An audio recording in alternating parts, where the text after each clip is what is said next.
Hello everyone, welcome to my channel G exams. दोस्तों बात कीजिए आज के करंट अफेयर की क्लास की, तो आज का पहला क्वेश्चन है दोस्तों, हाल ही में किस बीमारी से मशहूर कलाकार इरफान खान की मृत्यु हुई है। दोस्तों मशहूर कलाकार भारत के थे कौन? इरफान खान। इनकी मृत्यु हुई है कैंसर से। दोस्तों इनकी मृत्यु कैंसर से, कौन से कैंसर से? 2018 में इनके इस कैंसर का पता चला था, न्यूरो एंडोक्राइन ट्यूमर यानी अंतःस्रावी ट्यूमर। जिसके बाद इन्होंने ब्रिटेन में लगभग 1 साल इलाज भी करवाया। उसके बाद इनको कुछ दिन के लिए आराम भी मिला। दोस्तों 1 साल ये रेस्ट भी करे, लेकिन अभी हाल ही में इनको कोलोन संक्रमण से शिकायत हुई, जो मुंबई में भर्ती हुए। कौन से हॉस्पिटल में? कोकिलाबेन अस्पताल में 29 अप्रैल 2020 को इनकी मृत्यु हुई। दोस्तों बहुत ही दुखद था। अभी इनके परिवार में एक मृत्यु 4 दिन पहले इनकी माता जी का हुआ था, उनसे ये मुलाकात भी नहीं कर पाए थे, तब तक ये घटना हुई। दोस्तों इनको दोस्तों हासिल मूवी के लिए पहली बार बेस्ट खलनायक का यानी बेस्ट विलन का अवार्ड मिला था। उसके बाद इनकी कई सारी मूवी आई और बहुत अच्छे अच्छे अवार्ड्स ये जीते। उसी कड़ी में दोस्तों लाइफ ऑफ पाई एक ऐसी मूवी थी जिसके लिए इन्होंने ऑस्कर भी पाया। दोस्तों इन्होंने उसमें डायलॉग डिलीवरी करी थी, इसकी वजह से ये लाइफ ऑफ पाई मूवी के लिए इनको ऑस्कर अवार्ड मिला था। दोस्तों नेक्स्ट क्वेश्चन। नेक्स्ट है दोस्तों, कोविड-19 उपकरण त्वरक को किसने लॉन्च किया है? ऑप्शन है दोस्तों, आईएमएफ, विश्व स्वास्थ्य संगठन, यूनिसेफ, वर्ल्ड बैंक। दोस्तों कोविड-19 उपकरण त्वरक को लॉन्च किया गया है डब्ल्यूएचओ के द्वारा। डब्ल्यूएचओ के द्वारा ये लॉन्च किया गया है। क्यों लॉन्च किया गया है दोस्तों? ये एक्चुअली क्या हुआ कि जैसे पिछली बार जब इबोला वायरस आया था, तो उस समय क्या हुआ था, जो पैसे वाले लोग हैं उनको ये दवा तो मिल जाती थी, यानी जो बड़े लोग हैं, जो पैसे वाले हैं, उनको ये दवा आसानी से मिल जाती थी। लेकिन जो गरीब वर्ग था, जो ऐसे लोग थे जिनको सक्षम नहीं थे जो, तो उसके लिए ये उपकरण बनाया गया है डब्ल्यूएचओ के द्वारा कि गरीब से गरीब व्यक्तियों के पास जो इससे संक्रमित हैं उनको भी ये दवा उपलब्ध हो जब ये बन जाए। अभी तो बना नहीं है कोई वैक्सीन, अगर ये बन जाए तो ऐसी स्थिति में सभी वर्ग के लिए दवाइयों का पहुंच हो। क्लियर है? नेक्स्ट क्वेश्चन दोस्तों।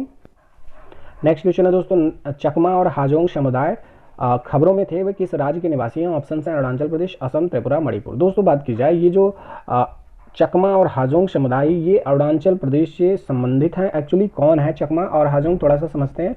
चकमा जो थे वो बौद्ध थे और हाजोंग जो थे वो हिंदू थे। एक्चुअली क्या हुआ, जब पाकिस्तान बांग्लादेश बना तो उस समय क्या था कि इन दोनों के ऊपर बहुत ज़्यादा धार्मिक उत्पीड़न हुआ।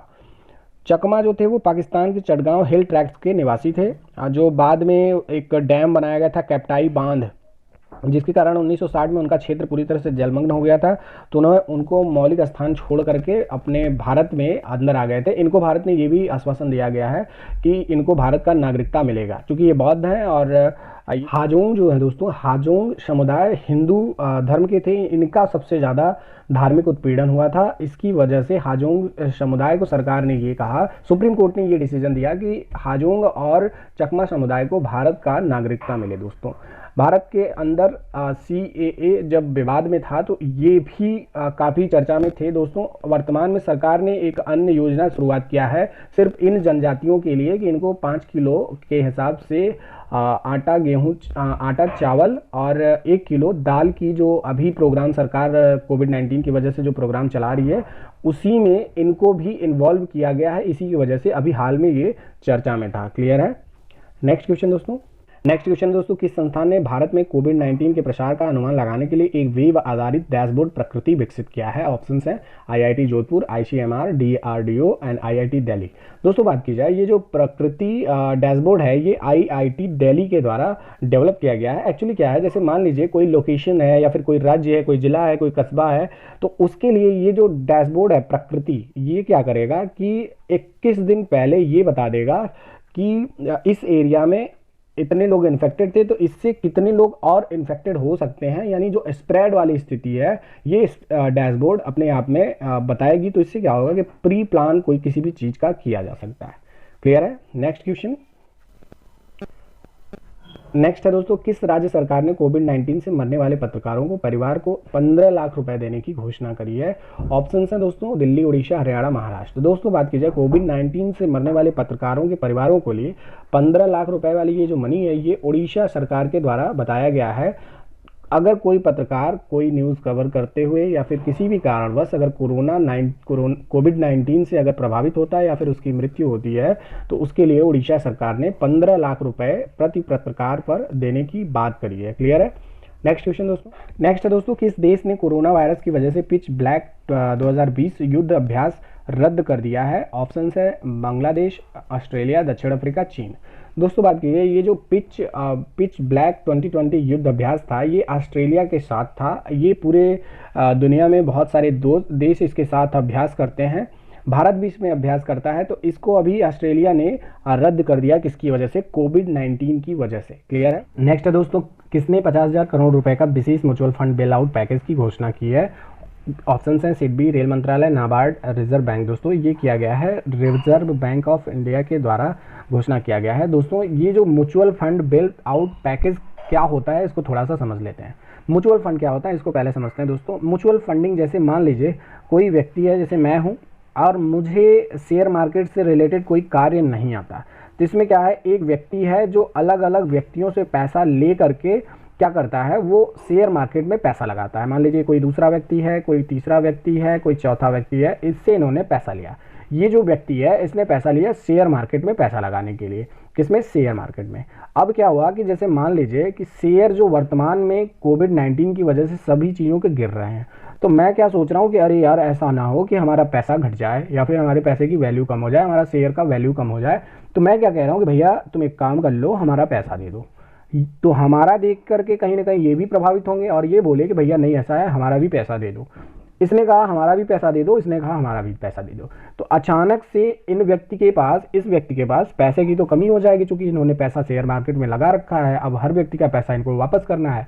तो ऐसी स्थिति में क्या होता है, आरबीआई कहती है अच्छा चलो ठीक है, मैं आपको एक mutual fund bail out package की घोषणा कर रहा हूं। अगर आप पैसा वापस कर ले रहे हो दिन ओके, नहीं कर पा रहे हो तो आप हमसे पैसा लेकर के किसी भी व्यक्ति का पैसा वापस कर दो। यानी इसी को इन्होंने 50,000 करोड़ रुपए का सिर्फ इसी के लिए अनाउंस किया है। क्या? Mutual fund bail out package की घोषणा आरबीआई के द्वारा। क्लियर है। नेक्स्ट क्वेश्चन है दोस्तों, किस राज्य के मुख्यमंत्री ने शून्य ब्याज ऋण योजना की शुरुआत की है? ये महिलाओं के लिए दोस्तों शुरुआत किया गया है। किसके द्वारा? आंध्र प्रदेश सरकार के द्वारा महिलाओं के लिए शून्य ब्याज ऋण योजना शुरुआत की गई है। इसके पहले दोस्तों एमपी ने भी इस चीज़ की शुरुआत करी थी। एमपी ने अपने यहाँ लोगों को कोविड-19 की वजह से शून्य ब्याज ऋण की योजना शुरुआत करी थी। और वो जब कोविड-19 नहीं था, इसके पहले भी अगर पूछा जाता है कि शून्य ब्याज ऋण की योजना सबसे पहले कहाँ चालू की गई, तो वो एमपी में। लेकिन जो अभी हाल ही में चालू किया गया, ये आंध्र प्रदेश सरकार के द्वारा महिलाओं के लिए शून्य ब्याज ऋण की योजना को शुरुआत किया है। क्यों किया गया है? जैसे मान लीजिए कोई गरीब तबके का बंदा है, उसकी वाइफ काम कर रही है बाहर जाके, और इस समय कोविड-19 की वजह से काम नहीं मिल रहा है, तो उसको विशेष लोन यानी बिना ब्याज के लोन उपलब्ध करवा रही है। कौन? आंध्र प्रदेश सरकार। क्लियर है। नेक्स्ट क्वेश्चन दोस्तों, नेक्स्ट है दोस्तों, हाल ही में किस स्थान पर ओजोन परत का छेद बंद हुआ है? ऑप्शन है अंटार्कटिका, आर्कटिक, भारत, हिंद महासागर। दोस्तों ये बंद हुआ है आर्कटिक। ये उत्तरी ध्रुव के पास में एक छिद्र था, वो अभी हाल ही में बंद हो गया है। दोस्तों ओजोन परत क्या होता है मैं आपको बताऊं। ओजोन परत क्या है इसको थोड़ा सा समझते हैं। मान लीजिए ये हमारे सूर्य देवता हैं और इनकी ये अलग अलग रेज हैं, अलग अलग किरणें हैं, और इसी किरण में एक होता है अल्ट्रा वायलेट किरण। कौन सा? अल्ट्रा वायलेट किरण। ये बहुत खतरनाक होती है दोस्तों। अगर ये हमारे शरीर पर पड़े तो ये बहुत सारे रोग उत्पन्न कर सकता है। इसको बचाने के लिए हमारी पृथ्वी पर एक परत होता है, पृथ्वी के ऊपर एक परत होता है। कौन सा? ओजोन परत। वो ओजोन परत कहाँ होता है? मान लीजिए ये पृथ्वी है, इस पे पहला लेयर होता है किसका? 15-16 किलोमीटर की हाइट पर क्षोभ मंडल का। उसके बाद कौन सा होता है? समताप मंडल। इसी के बीच में ये होता है ओजोन लेयर। तो इसी में थोड़ा सा छिद्र हो गया था, कहाँ पे? आर्कटिक के पास, उत्तरी ध्रुव में। वही अभी हाल ही में बंद हुआ दोस्तों। हालांकि जो और इसमें कई छिद्र हैं ओजोन परत में, वो अभी नहीं बंद हुए हैं। ये जो आर्कटिक में था, ये प्राकृतिक कारणों की वजह से अपने आप ये बंद हो गया दोस्तों। क्लियर है। नेक्स्ट क्वेश्चन दोस्तों, नेक्स्ट क्वेश्चन है दोस्तों, विश्व स्वास्थ्य संगठन का नक्शा इस भारतीय क्षेत्र को चीनी क्षेत्र के रूप में दर्शाता है। दोस्तों बात की जाए विश्व स्वास्थ्य संगठन का नक्शा जो अभी हाल ही में WHO ने जारी किया है, उसमें भारतीय क्षेत्र लद्दाख को इसने चीन के क्षेत्र में दर्शाया। दोस्तों ये बड़ा विवादित हो चुका है, क्योंकि WHO अभी हाल ही में जो चाइना से वायरस फैला है वहाँ से कोरोना, उसको लेकर के बहुत विवादित बयान शुरुआत में दिए कि ये कोई स्प्रेड नहीं होता, ये चाइना को बदनाम ना कीजिए। तमाम ऐसे चीज़ों का मतलब इसके जो अध्यक्ष थे कई ऐसे बयान दिए जिससे ये लगता है कि कहीं ना कहीं सुनियोजित तरीके से चीज़ें की जा रही हैं। इसी कड़ी में अमेरिका ने इसकी फंडिंग बंद कर दी है, यानी WHO की फंडिंग वर्तमान में अमेरिका बंद कर रखी है। क्यों? क्योंकि ये चाइनीज़ होकर के चाइना के पक्ष में ज़्यादा यानी निष्पक्ष व्यवहार नहीं कर रहा है, इसकी वजह से। क्लियर है। आज के लिए दोस्तों इतना ही। Thank you. बने रहिए, स्टे होम, सेव लाइफ। जब तक लॉकडाउन नहीं खुलता दोस्तों घर पे पढ़िए, और एक थम्स अप जरूर कर दीजिए दोस्तों। अगर पसंद आए तो एक शेयर भी जरूर कर दें। क्लियर है। आज के लिए इतना ही दोस्तों। Thank you.